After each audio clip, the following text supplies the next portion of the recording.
Hey guys, how's it going? I'm back here with another video, and this is also episode 2 of our project in this series. So last episode, if you recall, we basically set up an authentication system for our website using Firebase. And what we're going to do in this video is we're going to start setting up and actually executing all of the simple creating posts, all the stuff related to Firestore as a database. So we're going to be using Firestore, which is a database created by Firebase. And that will be the database that will serve our front end. So before we get into the video, if you could leave a like, I would massively appreciate it. It will help support the videos and just push it to more people. And I'll be really happy if you could do that. So yeah, let's get into the tutorial.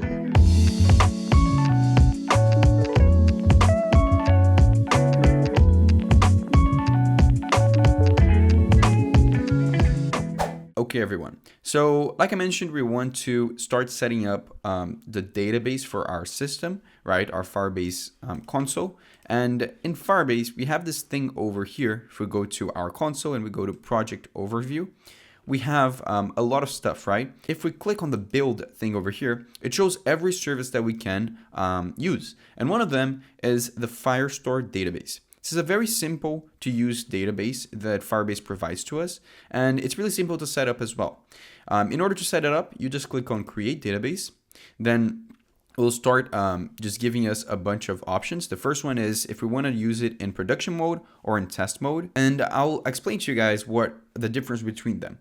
So in production mode, by the name you might know, it's to be used in production, meaning that if you deploy this website, which we're going to do at the end, this is what you have to use because then anyone will be able to use it if they access the website.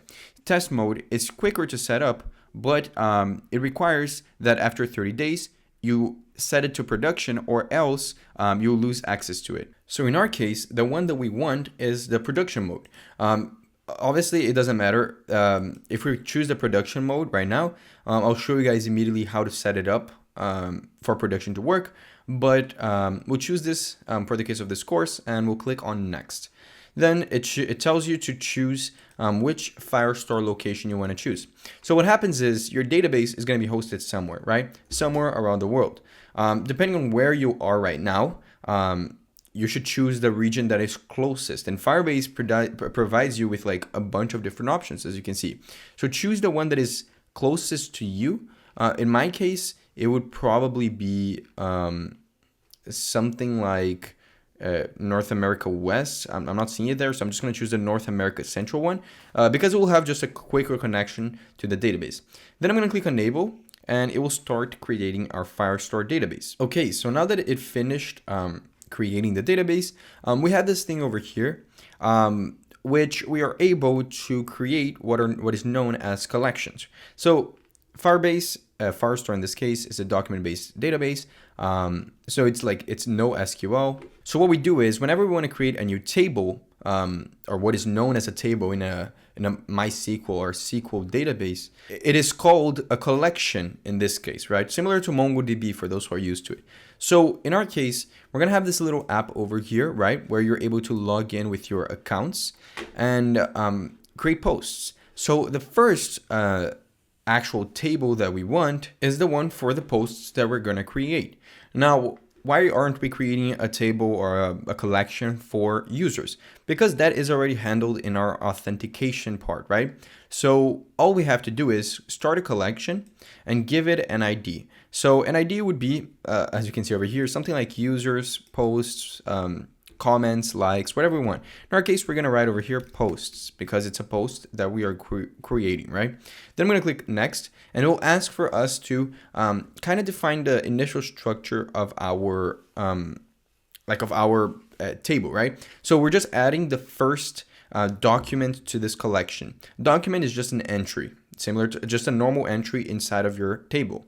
So over here, we're just defining a first one. It doesn't whenever we add a new one, we won't do it this way. We're going to do it automatically using inputs. But in Firebase, we need to just define our first one. So we're going to click on Auto ID to give it random ID for our entry. Then we're going to add some fields to it. So let's think about what we want in our posts. Well, first of all, I think I want a title, right? A title for each post, similar to Facebook or actually not similar to Facebook, but in this case, if you want to put a title to your post, you add it, and it will be of type string, right? You can see all the different types that you can specify. In our case, it will be a string. And we're going to create a fake entry. So let's just create a title. For example, what if you're a user creating a post that would say something like, it will be like breaking news. So I'm going to put over here breaking news as the title. Now let's add another field. We're going to add a field for probably the actual post. So let's say description, right? The description of the post or whatever you're posting. And it's also going to be a string. Just for simplicity reasons, I'll just say new meteor shower coming. I'm just creating a random example. It doesn't matter. Then we probably want to have the user, right? So we want to grab the ID of the user or the username. So we're going to keep both of them just for simplicity reasons. We're going to have a username field over here. In our case, let's just create a just random user called PedroTech. It will be of type string. And then probably an ID for the user who is being created. And we'll just write anything over here because we're not going to use this field. It's just we're defining the structure.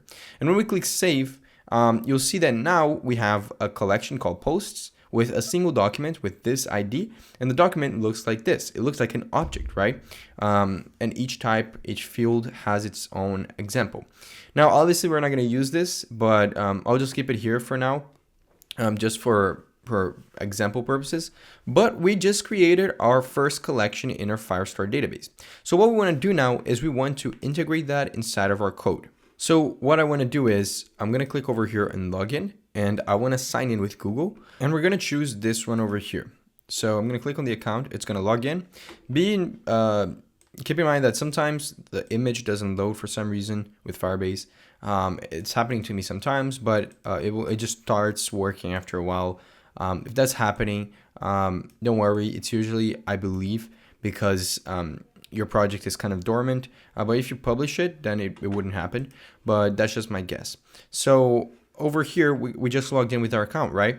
So when I log in, I want to see the option of having a little thing over here, a little link in our navbar for a create post page. So it's a page for you to create a post. So what I'm going to do is over here in our navbar, I'm going to add another link. So I'm just going to copy this. Probably I'm going to put it like right next to the login. Yeah, right next to the login. And what I want to do is after you log in, you don't want to see the login link, but you do want to see the new create post link. So I'm going to change this to create post, just like this. I'm also going to change this to a new route called create post. Obviously, we haven't created it yet, but we're going to create it in a second. And I want to write that logic for only showing the correct one. So what we can do is we can come over here. We can open and close just like this. Then add a tag saying that if user is not logged in, so if not user, then I want to show the login link because you're not logged in. But if there is a user, then I want to show the create post link because you've logged in, meaning that you now can create a post. You'll see that this is exactly what happens. If I log out, it will now show the login button. And if I log in again and click on the button, you'll see that now that one disappears and the create post one appears. So what I want to do with this is, first of all, the thing doesn't exist yet, as you can see, but I want to create it. So we're going to come to our app.tsx, which is where we define our routes, and we're going to define a new route. We're going to put over here the create post route, and we're going to create a component called create post that doesn't exist yet. So we're going to come over here to our pages, and we're going to add a create post.tsx page. Now over here, it's going to be similar to all of the other pages we have, like code-wise. We're just going to export a create post component, just like this, save it. And then I'm going to change this for now to create post just so we can differentiate them. And then I'm going to come over here and I'm going to import this create post component by command dot on top of this thing and click on add import. Or you can just manually write this as well. Then I'm going to save this, and you'll see that now that we're in the create post, the route is being displayed, which is amazing. So let's start creating this actual page. So over here in our create post component, and let's create over here a form, right? This is the form where we're going to have all of the inputs for creating a new post and send it to our database. Now, what I actually want to do is I want to create a separate component that is going to include all of the logic for this form. The reason for that is because if you recall, if you're going to have a form or a bunch of inputs inside of your web app, you should probably validate it. And if you reference episode 11 of this course, you know that we're going to validate all of our forms using a React hook form and yup. Two different libraries which make our lives much better. So that's what we're going to do in this project as well, because we're just combining everything we've learned so far in this course and just showing you how to add all of them into a project. So what I want to do is I want to create a separate form component just to put it over here. So since we're going to create a component that is related to the create post page over here, but it's not going to be reusable in other components because this is a form that will only exist in this specific page or this specific component, what I like to do is I like to create a folder for not only the create post route, but also all of the files related to it. So now I'm introducing to you guys a little bit of structuring your project. So like how to structure correctly your project in React. There's no correct answer. I've said this a billion times, but this is just the way I do it and the way I learned from the companies I've worked so far. So I'm going to create a folder called create post and I'm going to put this inside of it, right? Then I need to update the imports. So in the app.tsx, you saw there was a little window appearing over here and I clicked yes to it, meaning that it will automatically change this thing over here to the correct path. I'm going to save it. The error will go away. Then over here inside of the create post, I'm going to create a file for the form. So I can call it something like form.tsx, and this would be the file that we're going to use. Then I'm going to export a component called create form. I'm going to call it this way because it will help us identify it if we ever have to create another form in our project. And that makes me wonder, I should probably change this to create form as well. So now that I have this component over here, I'm just going to import it over here inside of this component. So I'm going to say import from the /create form. I'm going to import the create form component and I'm just going to display it inside of here. So create form, just like this. Now I have to basically just write the create form component on its own. It's giving us an error right now because we didn't put a return statement over here. And as we all know, in React, a component returns JSX. So now that we've done that, the error goes away. But it's amazing because I just now introduced you guys a little bit of folder structure, which is something I definitely wanted to include in this course. So now that we have this a component created, let's start writing it over here. It's not going to return a div, it's actually going to return a form. And I want to point out that since I already have a whole video going over step by step on how to use the two libraries that I'm going to use to validate our forms, I'm not going to go into too much depth in this video. I'm just going to write it and tell you guys what I'm doing, but I'm not going to go into extreme details since I've already done this in this course. So like I did in that video, I'm going to install the two packages that we need. The first one is the hook form library, which is React hook form, just like this. Then I'm going to install yup, which is the validation library. And then to merge both of them, I'm going to install a library called hook form /resolvers, just like this. Then I'm going to press enter and it's going to start installing everything. Now that all of them were installed, what we want to do is we want to start importing the stuff that we need at the top. So I'm going to come over here real quick. I'm just going to say import from the React hook form library, and we're going to import the use form hook, just like this. Then we also need to import yup. So I'm going to say import all as yup from the yup library. And for now, let's just leave it like that. So let's build our form, right? Like I showed when we were creating our Firestore collection, we're going to have, at least right now, 3 fields that are manually added. We're going to have actually only two fields, the description and the title.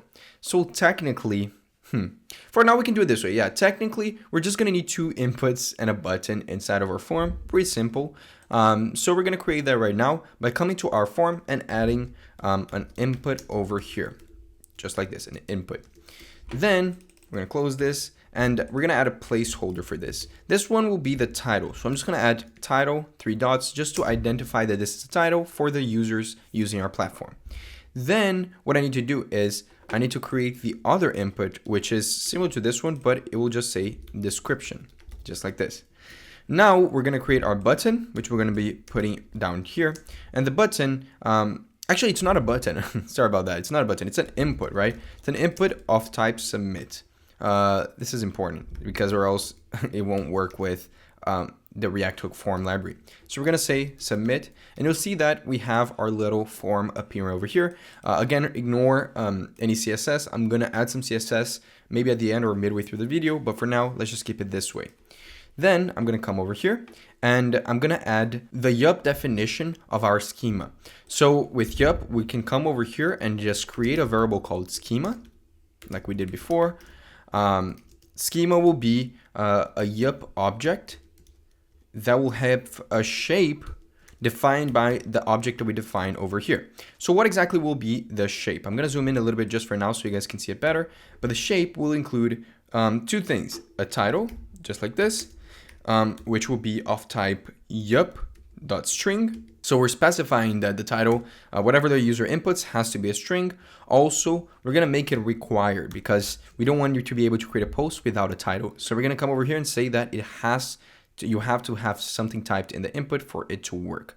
So if it doesn't have anything required, so we're gonna add a custom error message over here. We're gonna say you must add a title.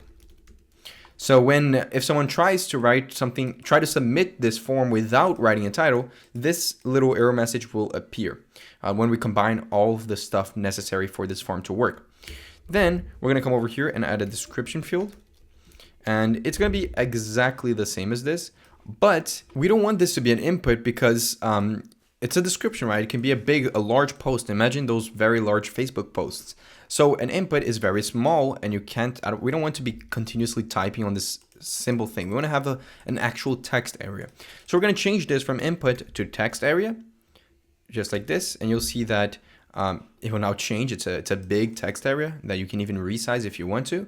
And then we want to come over here and if we want, we can actually define a minimum amount of characters added to our text area. I'm not going to do that, but if you want, you can do that by adding the minimum and maximum length constraint to yup. Like I showed in the previous episode, you can just check that out and do it if you want to. But what we also want to add over here is we want to add more to it. So what do I mean by that? So now we've actually finished defining our schema because the schema doesn't necessarily need to translate to this because we're getting the description and the title from the user, and that's why we have them over here. But the actual username and ID of the user, these two things over here, we're gonna use it directly from the user who's logged in. We already have that inside of our navbar, right? When we get the hook use auth state, we can get that information, so we don't need to ask the user their username. It's already gonna come to us. So now our schema is done. What we have to do is we have to use the React Hook form. So we're gonna say const, then set it equal to use form, just like this. And with the use form, we can actually pass in an object inside of here, which is going to ask for a resolver. And the resolver will be a yup resolver. Now the yup resolver is something we're gonna import over here at the top from the yup at hook form resolvers package. And it's the thing that is going to merge both libraries, right? So we're gonna say yup resolver just like this. And we're just gonna put yup resolver and pass our schema inside of here, just like this. Now it's giving us an error, and I believe it's because I need to specify the package that we're merging. We're merging yup with React Hook form. So we just specify it and it will give us, it will say that it's working, right? So as of right now, we can get a couple of stuff from this use form hook. The first thing that we need is the register function, which if you recall from the previous episode, you need to use it in every input that you're going to validate. So for example, this one over here, we use it and we just put 3 dots, call the register function, and just specify the name of the field that is going to be referenced by this input. So in our case, this is the title. So we need to write title, just like it's written over here. And we're going to do the same thing with this one. We need to register each of them so that it actually validates. So we're going to write description just like this. I'm going to zoom out again so we have space. So the other thing we need is we need to grab the handle submit function, which is going to be used inside of this form. We're going to say on submit just like this, and we're going to call the handle submit function inside of here. Now we can specify which function we're going to call that is going to handle all of this. So to do that, we actually have to create our own function for it. So I'm going to say on submit form, or actually I'm going to say on create post. So when you create a post, this is what you want to do, right? You want to execute this function, and we're going to pass this inside of their handle submit over here. And that's perfect, right? Then, since handle submit is handling our on create post, it will automatically give us the data that we get back from our form. So we don't have to worry about that. It will all exist inside of this variable. Then over here, we can just console log the data for now. And we'll see that as of right now, it's asking for us to define the data type. I'm going to give it an any type for now so we can take a look at how it looks. But if I open my inspect element and I come to my console, you'll see that I'll just make this look a little bit better. I will see that if I try to submit something without, for example, typing anything on the title, nothing will be console logged. But if I type something, it will now be console logged because it passed all the validation checks and it means it's working. Same thing with this one. If I don't put anything, it won't submit because it was required, which is exactly what we wanted. We wanted to be able to validate everything before you send to the database. But if I put something, it will call the function again, meaning that it will work. Now, you look at the description of this and you'll see that it's an object containing these 2 fields. It's very similar. It's exactly like how we defined our schema over here. But TypeScript doesn't know the type of this schema. So what we have to do is we have to define an interface for this specific value. And we can create it over here at the top. We can say something like interface create form data, just like this. And then this will be the interface that will represent this type. Now it will have 2 fields. One of them will be the title, which will be a string, and the other one will be a description, which will also be a string. Now this is necessary for TypeScript. Like I said, if you're not using TypeScript, then don't worry. But since we are, we're going to use this just like this. But now, as you can see, it is giving us an error. And the reason is because I completely forgot that you need to also put the type of your data in TypeScript right over here next to the use form. So what we do is we just put create form data right over here. And now everything should be fine. So we finally have our own type definition. So our form seems to be working, but we're not seeing error messages. So let's just do it right now. To get your error messages, we have to come over here and grab some information from the form state. And the information we need is the errors, just like this. And errors is actually an object. And to specify which errors we need, we'll come down below an input. So we're going to go to the title one and go below it. We'll put a p tag, which is going to be the text for the error message. So in order to display it, we'll just come over here, grab the errors object, say dot, and then we specify, you see, TypeScript already auto-completes for us the 2 options that we can have. Either it's an error related to the description or an error related to the title. In our case, it will be a title error. And then we're going to put dot message because we want to see the message that is referring to that error. Also, I just realized that the error message for the description says title, but we need to change this to description. If you noticed this earlier, that's a good catch, but we had to change this so that it worked, or it looks better for the user. So we're also going to do the same thing over here, just like this, but instead of being title, we're going to put description. And you'll see that Oh, actually, I'm also going to add a styling over here. I'm going to just add a style and say that the color of this is red, just because I love when error messages are red. It actually catches my attention.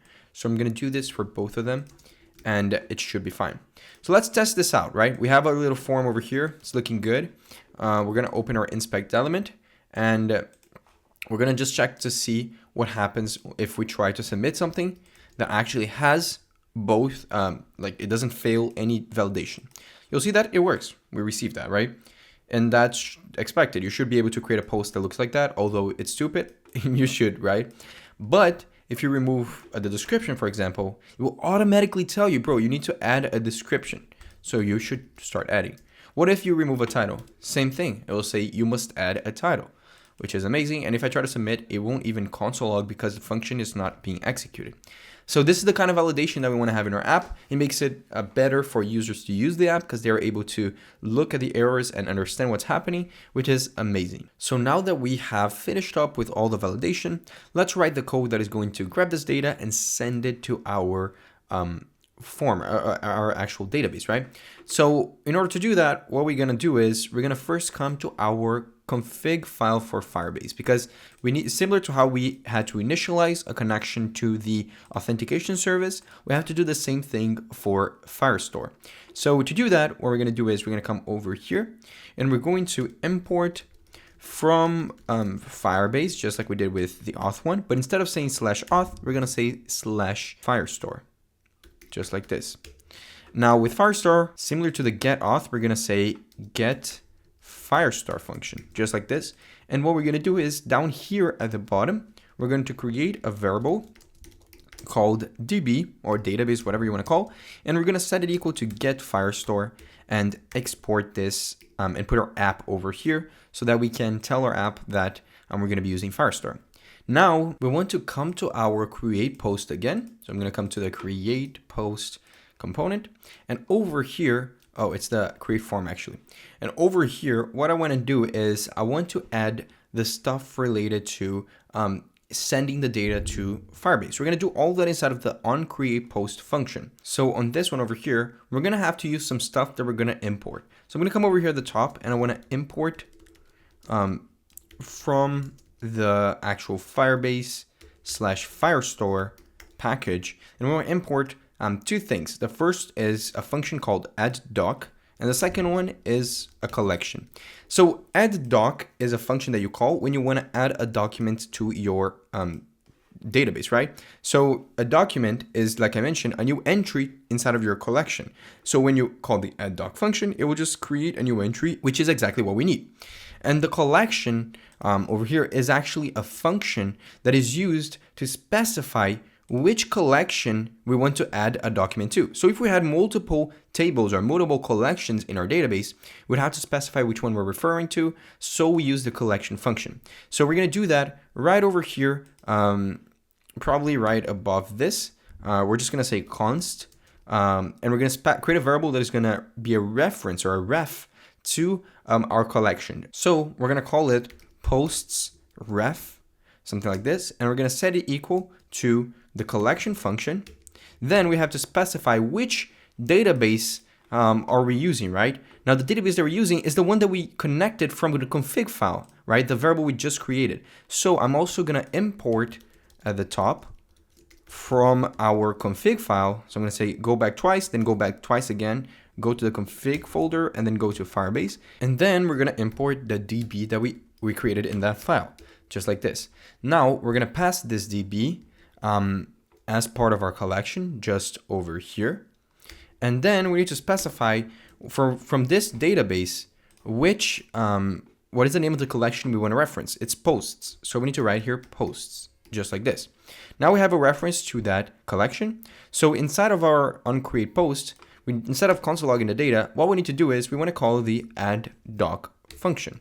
Now this function returns a promise. So we have to make this function asynchronous and say that this awaits the addDoc function. Now with addDoc, we have to first pass in the reference to which collection we want to add a document to, and then we add the data that we want to pass. So what is the data that we need? Well, the first thing is the title. So we're going to say title is equal to data.title, right? Because we want to specify the title. Now, the second thing is a description. So we're going to write description just like this, and we're going to specify that we need data.description just like this. And then we need also the username, which we can get by using the same logic we used inside of our navbar component, grabbing the user from the useAuthState hook.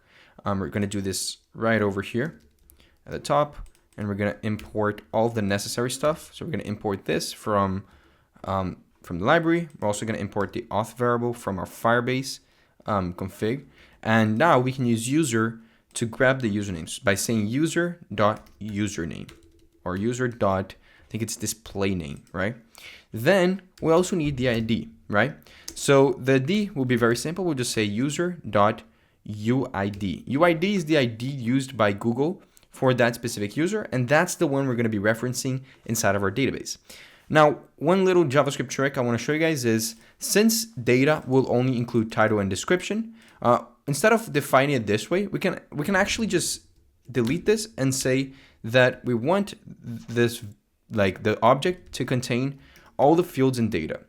So I know this looks weird right now, but basically the way it was before is we have this object called data, which has a title and a description. So instead of another object, we're creating a title and a description field, and we're just setting the values for those same fields in the data object to those fields in the new object, right? So if we want to not do that and basically say that the object, this one over here, will basically include everything from data plus some other stuff, we can just get the stuff from data by putting 3 dots and adding the data variable over here, and then adding the new ones. It's just a simple trick. It's called you're just structuring the object, or you're using the spread operator over here, and it works the same way. But good thing is we are now being able to add a document, and we are going to test that out by coming over here and going to our React app and trying to submit. Oh, as you can see, my profile pic is here again.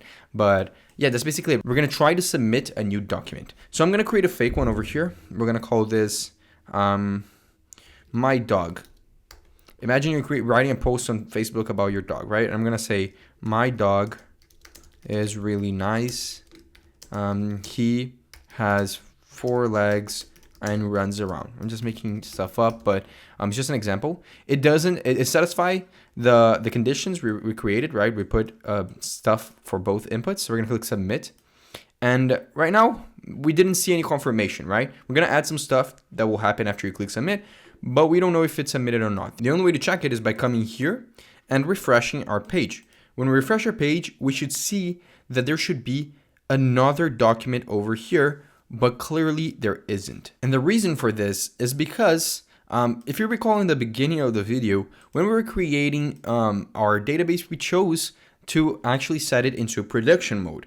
And you can see the error we're getting is because of missing or insufficient permissions. Because in production mode, you have to specify who can actually write or read your database data.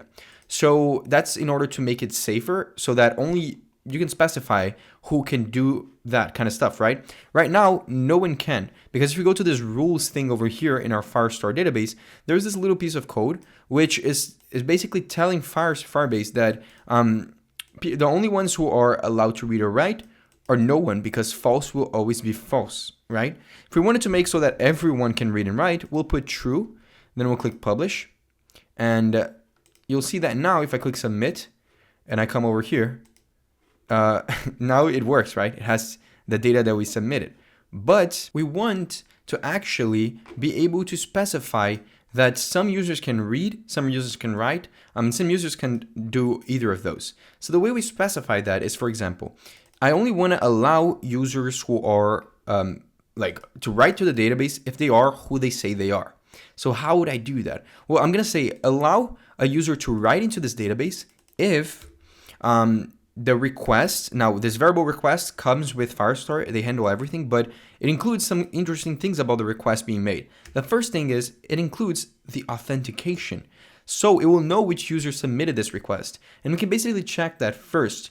We're only going to allow it to write if request.auth is not equal to null.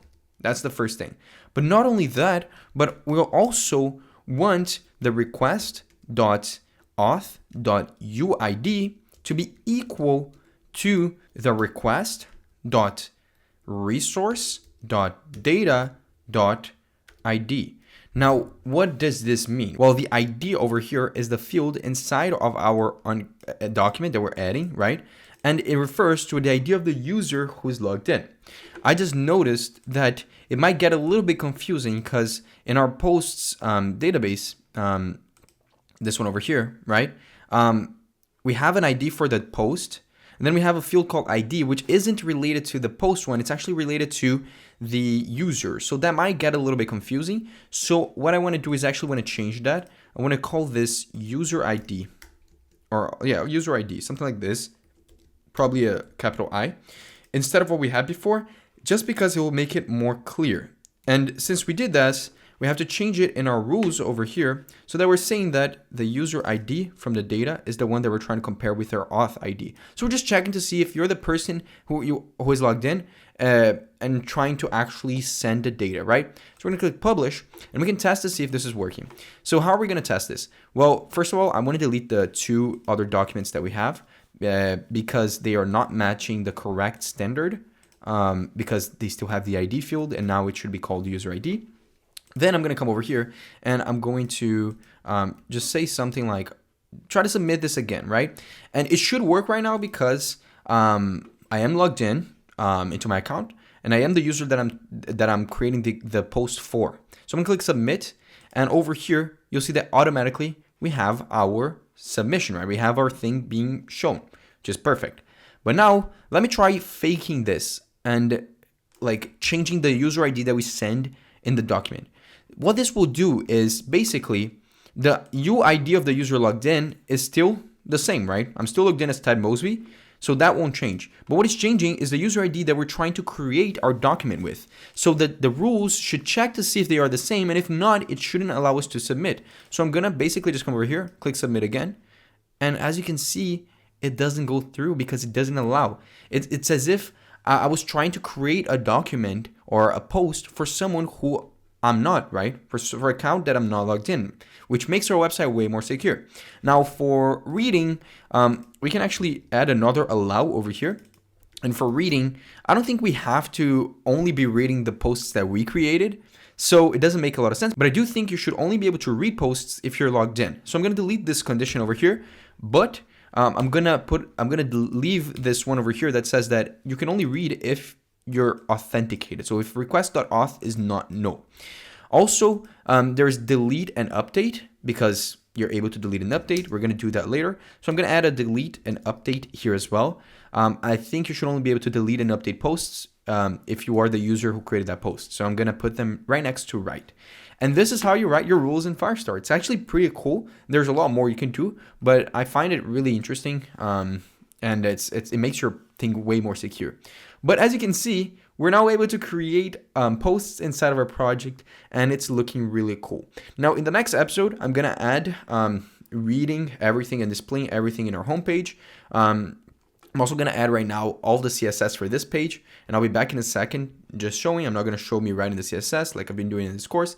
But in the next episode, we're going to read all of this and also add some really cool functionalities as probably the last episode of this project. But like I said, I'm going to add the CSS. I'll be back in a second when it's done just to show you guys. Okay, as you can see, I added a very ugly CSS to this and made it look like this. Just wrote in like 5 minutes. This is the CSS if you're interested. Pretty simple. But yeah, now it looks like this. If we want to add something, we'll just write here. For example, let's make an example. Drink water every day. And then the description will be, I started drinking water. Now my life is amazing. Then I'm going to click on submit, right? And then we're going to come over here and it should have submitted. And it didn't actually because I completely forgot to put this back to how it was because I was just testing, remember, to see if it would work or not. But now that we removed that, I'm also going to add a hover to the button, to this specific button over here.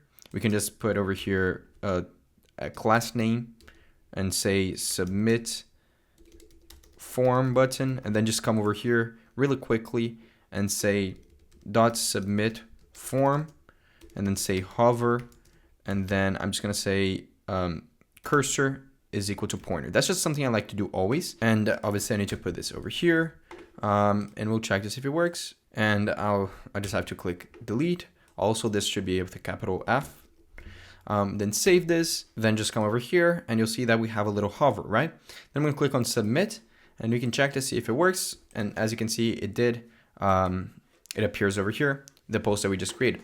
Like I said, I wanted to add a little thing whenever you create a post, and I'm gonna do it really quickly because it's not that complicated. All I wanna do is whenever you create a post and you click submit, I wanna redirect the user to the home page. And to do that, we've done that already, right? We've done redirect in the past. All we have to do is, and we need to import from React.DOM something called the useNavigate hook. So I'm gonna say useNavigate, just like this. Then I'm gonna say const navigate equals to useNavigate. Then we just call the navigate function, and we're gonna do this right after you add the document. We're gonna come over here, and we're just gonna navigate towards the home page, which is this. So you'll see that now if I add another post, I'm just gonna call it post, and I'm just gonna put description. I can delete it later, but it's just for an example. Now click submit. It should redirect us to the home page, and the post should now exist inside of our Firestore database, which is amazing, as you can see. So this is basically it for this video. This video is super long, but it's just because the projects are long, and I knew this videos would be kind of long, but I hope you enjoyed it. If you enjoyed it, please leave a like down below and comment what you want to see next. Subscribe because I'm posting 3 times a week, and I would massively appreciate it. And yeah, that's basically it. I really hope you guys enjoyed it, and I see you guys next time.